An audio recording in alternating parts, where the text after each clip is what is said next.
दिवाली मनाई क्यों जाती है? अभी मजा आएगा ना भिड़ो। यह दीपावली का पावन पर्व जब माता लक्ष्मी प्रकट हुई समुद्र मंथन से, और तब से लेकर आज तक दीपावली का उत्सव मनाया जा रहा है। कितने तेजस्वी लोग हैं हमारे पास, कितने शानदार विचार रखते हैं जी, और कुछ लोग मनोरंजन भी करवाते हैं। जैसे कि दीपावली के दिन क्या हुआ था, सीताराम जी वापस आए। कौन करता है सीताराम की पूजा? अरे सीताराम से कोई लेना नहीं होता यार।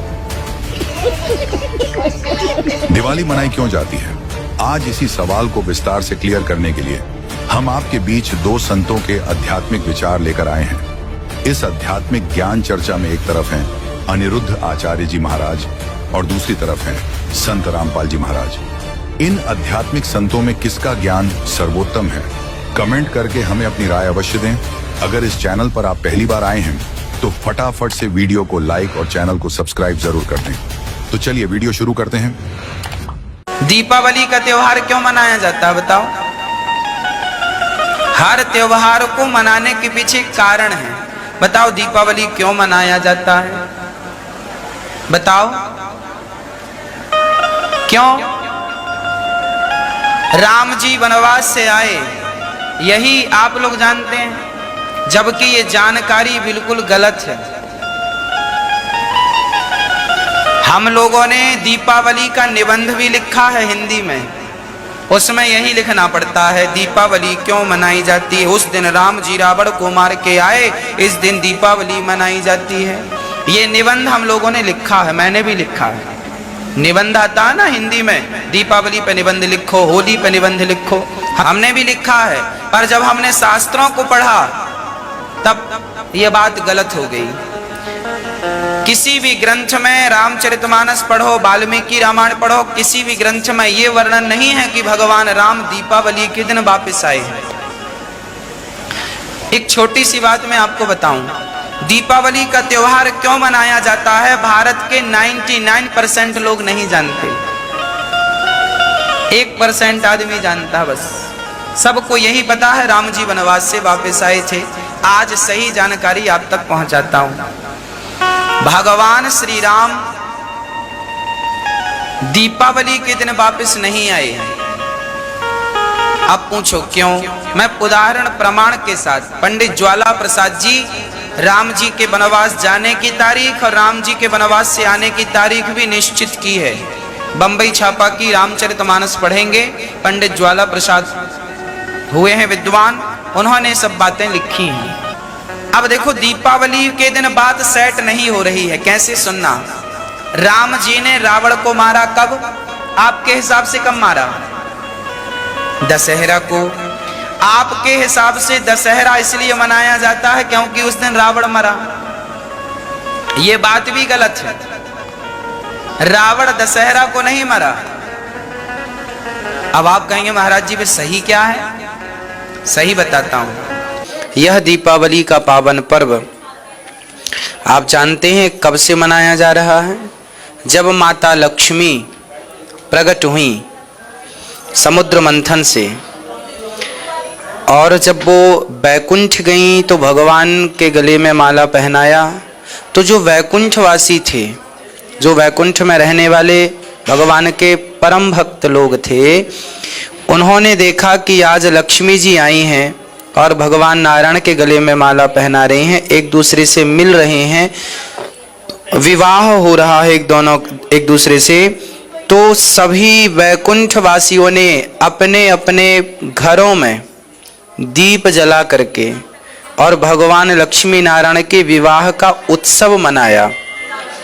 यह विवाहोत्सव, लक्ष्मी नारायण का विवाहोत्सव सर्वप्रथम वैकुंठ में सभी भक्तों के द्वारा दीप प्रज्वलित करके मनाया गया।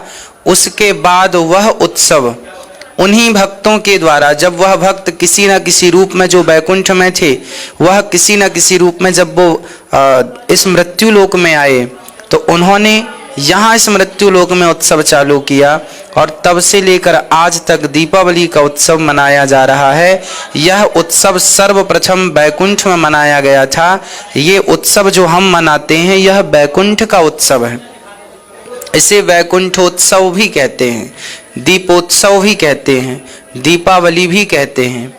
यह दीपावली भगवान नारायण का लक्ष्मी से विवाह हुआ था, इसलिए दीपावली का पर्व मनाते हैं। दोस्तों, अभी आपने सुने अनिरुद्ध आचार्य जी महाराज के आध्यात्मिक विचार।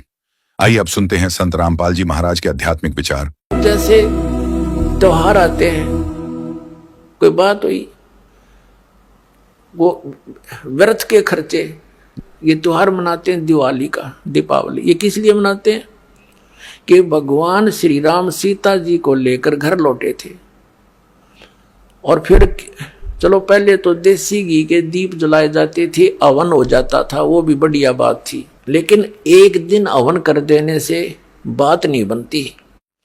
अपना रोज लगावे घी की दीप है, रोज हवन करे वो।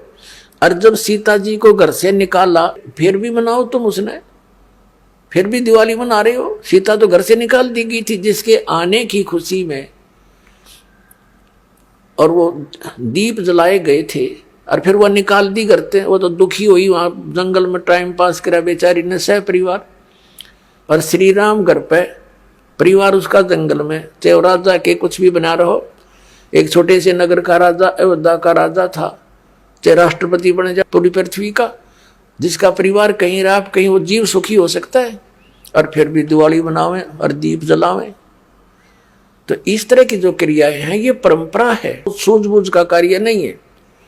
फिर बम छोड़ते हैं त्योहार के दिन, कितना प्रदूषण फैलाते हैं, आग लग जाती है। तो यह परंपरा बनाई तो बच्चे आकर्षित हुए, इसको समाप्त करेंगे धीरे धीरे। और क्या की खुशी, एक भगत कह रहा था, बोला जी नाम लेने के बाद ज्ञान हुआ हमें, और पहली बार त्योहार मनाया हमने अपना। हमने 10 वर्ष हो गए ना दिवाली मना ली, ना तीज त्योहार मनाए, और ना होली मनाई। कारण क्या रहा कि हमारा परिवार है, 5-6 भाई हैं, मेरे दादा है, उसमें किसी का कोई मृत्यु हो जाती है, कभी हमारे घर में हो जाती है। पिछली बार मेरी बहन विधवा होगी, सारा 1 साल तो फिर मनाना ही नहीं कुछ भी, 1 वर्ष पूरा नहीं हुआ इतने दूसरी घटना घट लेती है। और 10 वर्ष हो गया हमने कोई त्योहार मना के नहीं देखा। फिर कहाँ गई वो दीपावली? और परमात्मा कहते हैं इसे गंदे लोक में, जैसे नानक साहब जी से कहा था कि आप यहाँ खुशी नजर नहीं आते, मायूस बने रहते हो। तब नानक साहब जी ने कहा था, ना जाने काल की कर डारे, किसी भी ढल जा पासावे, अर्जी नाते सरते मौत खुड़क दी, उन्होंने के डांसावे। एक समय एक लड़के का ब्याह था, पहले दिन डीजे बजा रहे, घर में भी नाचे कूदे, बहन भी उसकी घुड़चड़ी पे उसका जो निकाली हुआ फेरी, वो भी चित्र समाचार पत्र में। अगले दिन विवाह के लिए जा रही थी बारात, वो दुल्हे वाली कार टकरा गई एक टैंकर से, ट्रक से या टैंकर से। 6-7 सदस्य थे, घर के भी थे उसमें 2-3 और वो दुल्हा भी, सारे मर गए। अब फिर टक्कर मार मार कर रो रहे हैं, बाल पाट रही वो बहने, पहले दिन जो डांस कर रही थी, नाचन कूदे फंड कर रही थी। तो परमात्मा कहते, ना जाने काल की कर डारे, किस भी ढल जा पासा वे, अर्जुन आते सरते मौत खुड़क दी। फिर क्या किया, सी यहाँ पर क्या डांस करें, टाइम पास करो, ब्याह करो, बच्चों का संयोग जोड़ दो सिंपल वे से। ब्याह तो 2 बालका का होना है, बाकी तो फंड है, कितने इकट्ठे कर लो चाहे ना कर लो। तो इस प्रकार हमने इस प्रत्येक परंपरा को रिड्यूस करना है। कहते हैं जगत का पेखना पेख्या, धनी का नाम ना लेखा। अब एक दूसरे के सिर पर धरे बैठे, उसने ऐसे कर दिया, उसने ऐसे कर दिया, किंतु तो करने वाले का तो जिक्र भी नहीं। तो इस प्रकार वो त्रेता युग में आए थे भगवान मुनिंदर रूप में परमात्मा। उस समय नल नील को स्वस्थ किया, और श्री रामचंद्र जी के ऊपर जो पहाड़ जैसा दुख था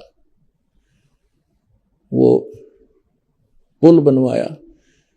और परमात्मा कहते हैं कि धर्मदास जी को समझाते हैं कि तुम इन राम कृष्ण को भगवान मान बैठे, किस आधार से? एक छोटे मोटे इनकी लीला देखकर कैसे कि श्री कृष्ण जी को तुमने राम मान लिया, भगवान मान लिया, कि उसने गोवर्धन पर्वत उठा लिया, गिरिराज बोलो जिसने। और आपके पुराण बताते हैं आप खुद कथा सुनते और सुनाते हो कि शेष नाग सारी सृष्टि न ठारा, जिसको ऊपर पृथ्वी भी सारे ये लोग ग्रह भी प्रह भी, तो एक पहाड़ के ठाणते भगवान मान लिया, तो शेष नाग क्यों नहीं माना तुमने परमात्मा? और फिर आप ये भी कथा सुनते हो श्री राम के उसमें के द्रोणागिरी उठा कर ले आए भगवान श्री, ये हनुमान जी द्रोणागिरी उठा ले, तो इनमें भगवान हनुमान भगवान क्यों नहीं?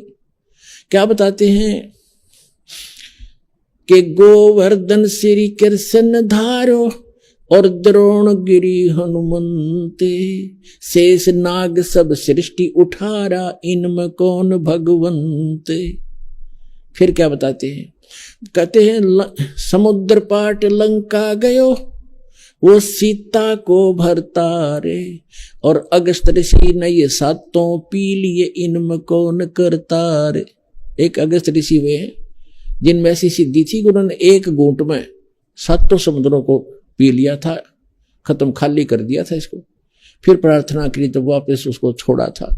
तो परमात्मा कहते हैं तुम मानते हो कि श्री रामचंद्र जी ने समुद्र पर पुल बना लिया इसलिए भगवान मान लिया?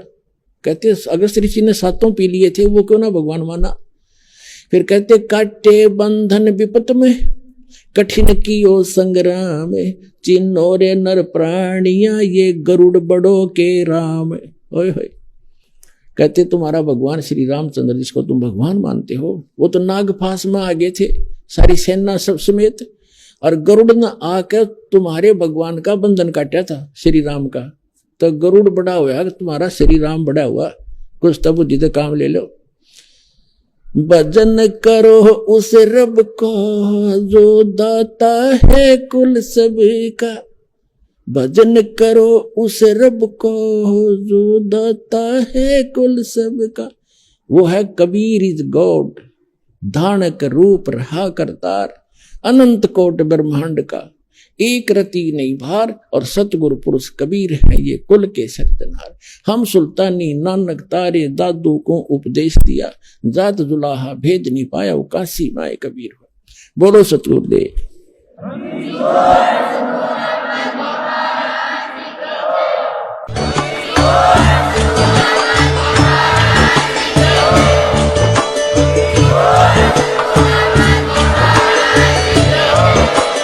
आप सुन रहे थे जगत गुरु तत्वदर्शी संत रामपाल जी महाराज जी के मंगल प्रवचन। अधिक जानकारी के लिए विजिट कीजिए हमारी वेबसाइट www.jagatgururampalji.org। संत रामपाल जी महाराज जी के शुभ आशीर्वाद से पूरे विश्व भर में 500 से भी ज्यादा नाम दीक्षा केंद्र हैं, जिन पर संत रामपाल जी महाराज जी द्वारा ऑनलाइन निशुल्क नाम दीक्षा दी जा रही है। अपने नजदीकी नाम दीक्षा केंद्र का पता करने के लिए संपर्क करें 8222880541।